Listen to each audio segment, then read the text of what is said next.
Assalamualaikum warahmatullahi wabarakatuh. Sobat semuanya, alhamdulillah sore hari ini kita telah melakukan perjalanan. Insyaallah kita akan menuju Kelurahan Babat, Kecamatan Babatoman. Sobat semuanya, sudah kita ketahui bahwasanya KPU Kabupaten Musi Banyuasin telah merilis rancangan dapil untuk Kabupaten Musi Banyuasin pada pemilu 2024 mendatang, sebanyak 7 dapil. Pertama tentunya saya sebagai Ketua PKS Kabupaten Musi Banyuasin mengapresiasi keberanian dari KPU untuk mencoba merancang dapil lebih dari 4 dapil yang selama ini telah terlaksana selama kurang lebih 3 kali pemilu, tidak ada perubahan dapil sebanyak 4 dapil kursi. Ini juga menarik karena memang dengan adanya penambahan dapil ini, otomatis persaingan antar partai semakin ketat dan akan menunjukkan tingkat persaingan ketat ini bagi partai-partai yang katakanlah menengah ke atas tentunya menyambut positif rancangan ini. Seperti partai PAN, juga partai Nasdem, partai Gerindra, tapi ada juga partai yang merasa tidak perlu perubahan dapil seperti partai P3. Dan di mana posisi PKS tentunya menyambut positif karena dari awal PKS juga setuju adanya pemekaran dapil ini. Itu saya sebutkan terlebih dahulu dapil-dapil tersebut. Yang pertama adalah Kota Sekayu, 7 dapil. Berarti nanti ada 7 caleg juga, kurang lebih dengan persentase 2 caleg perempuan dan ada 5 caleg laki-laki. PKS pada tahun 2019 mendapatkan suara di Kota Sekayu sebanyak 3.000 di Kota Sekayu saja. Artinya berdasarkan data ini, insya Allah kita optimis PKS nanti akan dapat kursi dengan target suara 8.000, insya Allah. Kedua, di kecamatan atau dapil Jira, Sungai Keru, Plakat Tinggi dengan dapat jumlah kursi 5 kursi. Juga PKS optimis dapil ini akan berhasil. PKS pada tahun 2019 di kecamatan Plakat Tinggi memperoleh suara 2.000. Mudah-mudahan 2024 nanti juga bisa dipertahankan dan ditingkatkan lagi. Juga dapil 3 Babatoman, Sangadesa, Batanghar Leko. Ya, insya Allah juga PKS bisa mendapatkan kursi dari dapil ini. Kursi tersebut 8 kursi. Insya Allah PKS masih mampu bersaing untuk memperoleh kursi ketiga.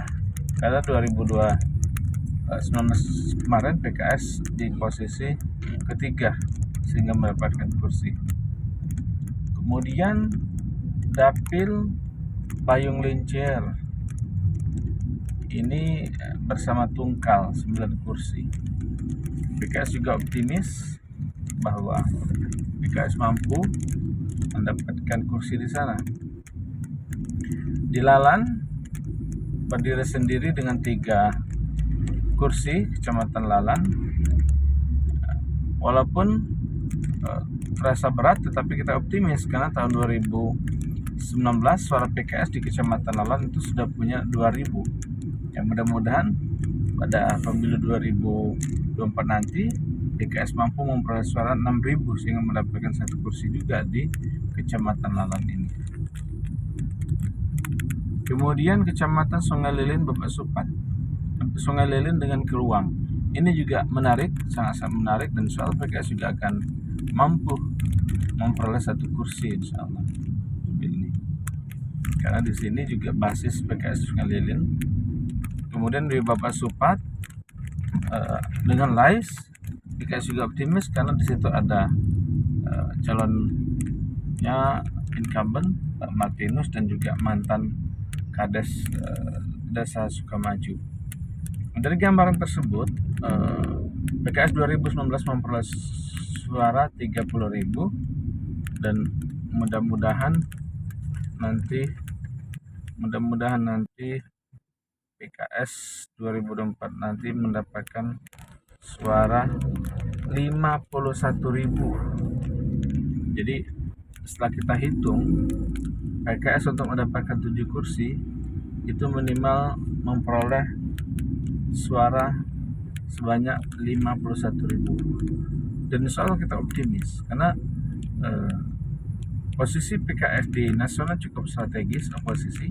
Yang kedua, capres yang akan diusung PKS juga memberikan nilai cocktail efek insya Allah. Dan juga posisi semangat kader-kader insya Allah terus dipompa oleh nasional, provinsi, dan kabupaten.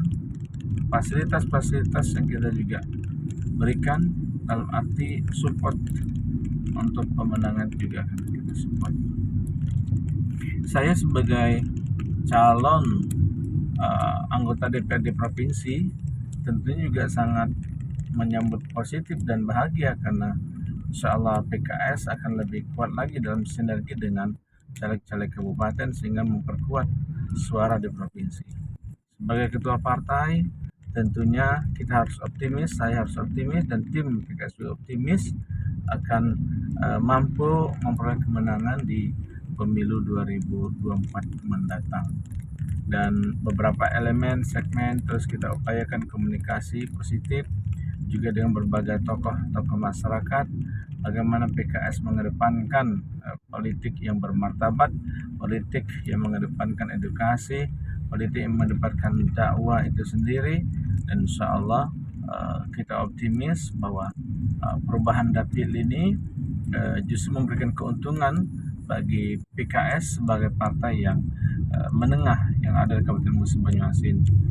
PKS ada 4 kursi di kabupaten dan PKS memperoleh 1 kursi di provinsi dengan suara 26.000 di provinsi.